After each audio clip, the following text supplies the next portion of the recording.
historis usaha saya ya.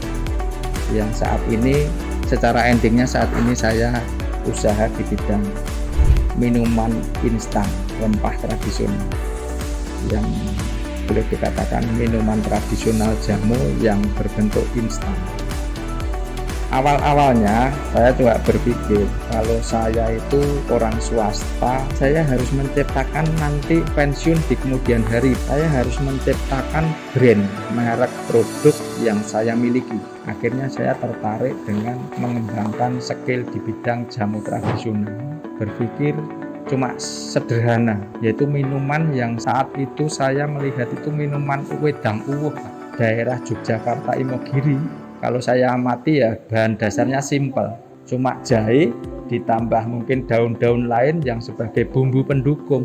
Yang namanya wedang uwuh saya ganti dengan wedang rempah karena bahannya dari rempah seperti jahe, kapulaga, daun sirih, daun serai. Saya kok bicarakan jadi rempah itu karena apa? Punya rekan di Jawa Timur, di luar Jawa itu melihat kalau namanya uwuh itu sampah, makanya saya merubah menjadi rempah. Dengan berjalannya waktu ya alhamdulillah sukses. Pada dasarnya itu wedang jahe itu Pak, rasanya kan rasa jahe ya itu. Akhirnya dilabeli dengan brand produk yang lebih bonafit, akhirnya kan terangkat. Saya akhirnya itu bikin namanya jadi minuman wedang rempah instan, walaupun ya rasanya jahe juga, pada dasarnya jahe gitu loh.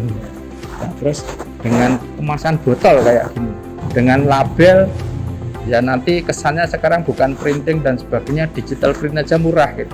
Dengan adanya saya punya 9 produk yang kemasan botol instan ini, tentunya saya berpikir dari awal sudah saya siapkan, saya secara legalnya perizinan saya siapkan, saya daftarkan yaitu ke Dinas Kesehatan karena saya domisili di Klaten, masuknya di Polanharjo, Kecamatan Polanharjo. Saya mendaftarkan ke Klaten Dinas Kesehatan yaitu izin PRT. Saya membaca-baca di media sosial, atau saat itu saya membaca di Solo Pos Pak. Ada yang namanya pelatihan grup inkubator, yang itu yang programnya dari Kementerian UKM di Jawa Tengah Pak ya, tapi kerjasama dengan UNS. Saya iseng-iseng aja ngelamar walaupun via email saat itu, dan itu saya ada tanggapan untuk interview. Saya yang menyampaikan apa adanya, visi misi produk dari rempah tersebut. Alhamdulillah saya itu dikabulkan bergabung Pak. Dengan bergabung itu saya pengennya itu juga selain nantinya produk saya sebagai gandulan masa depan saya gitu, jadi saya kan harus serius.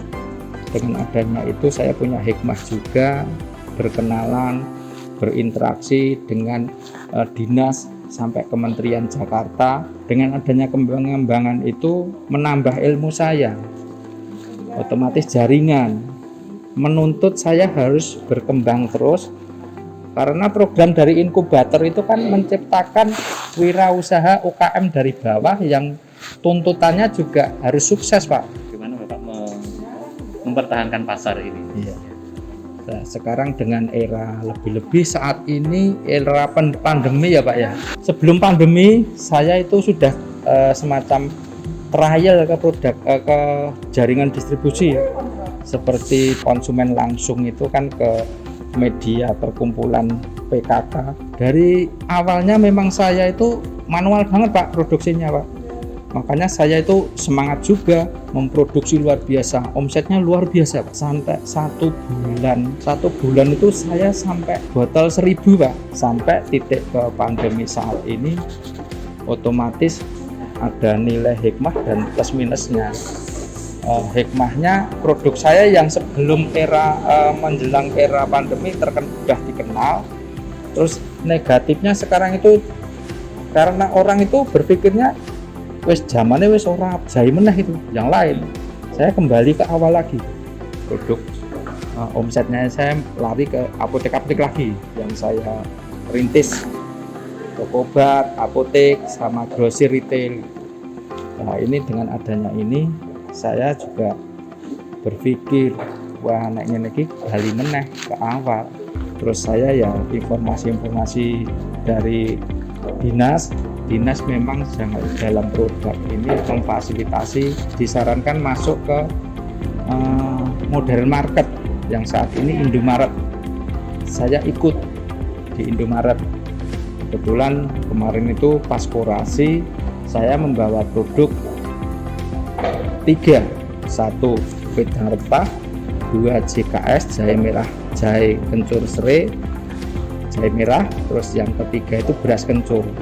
Akhirnya wedang rempah masuk ke kurasi, dikabulkan, dijual di Indomaret sampai sekarang. Toh seandainya nanti berjalannya waktu itu nggak laku, itu bukan diretur tapi tukar barang.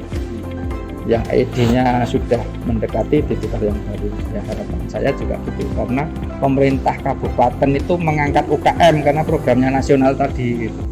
Pelatihan yang sifatnya untuk meningkatkan produktivitas di rakyatnya. Salah satunya temanya pelatihan pembuatan jamu tradisional. Nah, alhamdulillah saya dipercaya, dimintai tolong untuk ikut menyampaikan, yaitu mengarahkan cara pembuatan produk tersebut. Saya amat terima kasih kepada dinas-dinas, departemen, dan UNS yang terkait selama ini mendukung saya.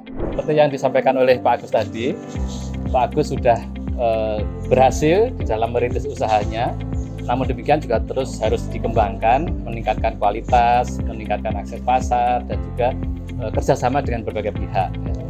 Jadi seperti berbagai produk olahan sekarang sudah dihasilkan. Tadi Pak Agus sudah menyampaikan ada 9 varian. Kemanfaatan di dalam program pengabdian ini sudah bisa dirasakan. Mudah-mudahan ini juga membuat dampak yang lebih baik ke masyarakat.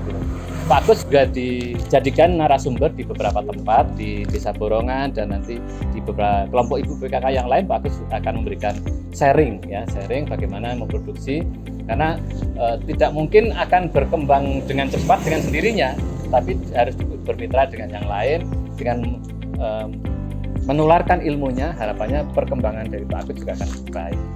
Jadi kita terus berharap Pak Agus dan tim nanti akan bisa mengembangkan dengan baik dengan inovasi produk dan juga akses pemasaran. Di masa pandemi ini memang akses pemasaran menjadi penting. Mulai dari pemasaran sudah ada, tetap kita rawat gitu. Kemudian nanti juga akan kita edukasi dan juga kita kenalkan dengan beberapa metode pemasaran juga online, kemudian memasarkan di marketplace, kemudian juga meningkatkan akurasi di berbagai tempat yang lain, di toko-toko yang lain, minimarket yang lain. Mudah-mudahan bisa terlaksana dengan baik. Jadi selamat Pak Agus, ini sudah bisa berkembang dengan baik dan terus nanti akan kita jaga kualitasnya ya. Tentu ini akan adik-adik mahasiswa juga akan banyak terlibat nanti untuk riset bagaimana mengetahui kandungan dan mungkin efek samping atau manfaat dari minuman herbal ini. Tentu ini akan menjadi peluang yang besar. Riset untuk pengembangan kedepannya tentu harus kita tingkatkan dengan baik. Terima kasih. Assalamualaikum warahmatullahi wabarakatuh.